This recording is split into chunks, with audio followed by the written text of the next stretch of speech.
Chapter 32. A Horse Fair. No doubt a horse fair is a very amusing place to those who have nothing to lose. At any rate, there is plenty to see. Long strings of young horses out of the country, fresh from the marshes. Droves of shaggy little Welsh ponies, no higher than Merrylegs. Hundreds of cart horses of all sorts, some of them with their long tails braided up and tied with scarlet cord, and a good many, like myself, handsome and high-bred, but fallen to the middle class through some accident or blemish, unsoundness of wind, or some other complaint. There were some splendid animals quite in their prime and fit for anything, who were throwing out their legs and showing off their paces in high style as they were trotted out for their leading rein, the groom running by them. But round in the background were a number of poor things, sadly broken down with hard work, their knees knuckling over and their hind legs swinging out at every step. Some were very dejected-looking old horses, with upper lip hanging down and the ears laying back heavily, as if there was no pleasure in life and no more hope. Again, some were so thin you could see all their ribs, and some had old sores on their backs and hips.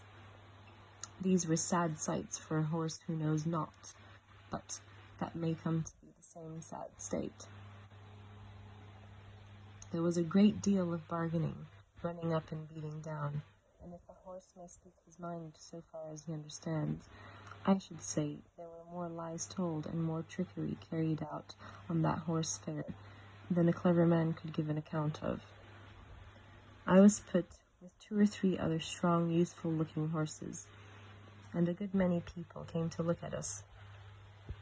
The gentlemen always turned away from me when they saw my broken knees, though the man who had me swore it was only a slip in the stall. To examine me, buyers began to pull my mouth open, then to look at my eyes, next to feel all the way down my legs, and to give me a hard feel of the skin and flesh, and, lastly, to try my paces. What a difference there was in the way these things were done! Some did it in a rough, offhand way, as if one was only a piece of wood, while others would take their hands gently over one's body with a pat now and then, as much as to say, "By your leave." Of course, I judged the buyers a good deal by their manners to myself. There was one man of whom I thought that if he would buy me, I should be happy. He was not a gentleman, nor yet one of the loud, flashy sort that call themselves so. He was a rather small man, but well-made, and quick in all his motions. I knew in a moment by the way he handled me that he was used to horses. He spoke gently, and his grey eye had a kindly, cheery look in it.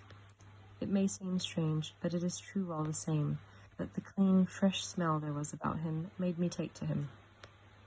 There was no smell of old beer and tobacco, which I hated, but a fresh smell, as if he had come out of a hayloft.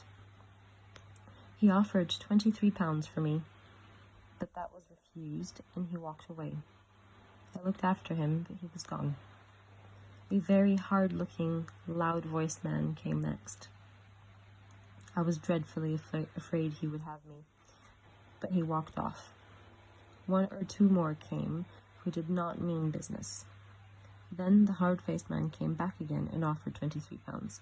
A very close bargain was being driven, for my salesman began to think he should not get all he asked, and must come down. But just then the grey-eyed man came back again. I could not help reaching out my head towards him. He stroked my face kindly. "Well, old chap," he said, "I think we should suit each other. I'll give 24 for him." "Say 25 and you shall have him." 24.10, said my friend, in a very decided tone, "and not another 6 pence. Yes or no?" "Done," said the salesman, "and you may depend upon it there's a monstrous deal of quality in that horse, and if you want him for cab work, he's a bargain." The money was paid on the spot, and my new master took my halter and led me out of the fair to an inn, where he had a saddle and bridle ready. He gave me a good feed of oats, and stood by whilst I ate it, talking to himself and talking to me.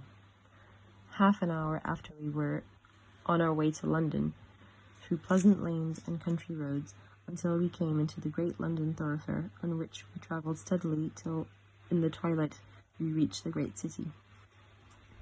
The gas lamps were already lighted. There were streets to the right, streets to the left, and streets crossing each other for mile upon mile. I thought we should never come to the end of them. At last, in passing through one, we came to a long cab stand, when my rider called out in a cheery voice, "Good night, Governor." "Hello!" cried a voice. "Have you got a good one?" "I think so," replied my owner. "I wish you luck with him." "Thank you, Governor," and he rode on. We soon turned up one of the side streets, and about halfway up, turned again into a very narrow one, with rather poor-looking houses on one side and what seemed to be coach-houses and stables on the other.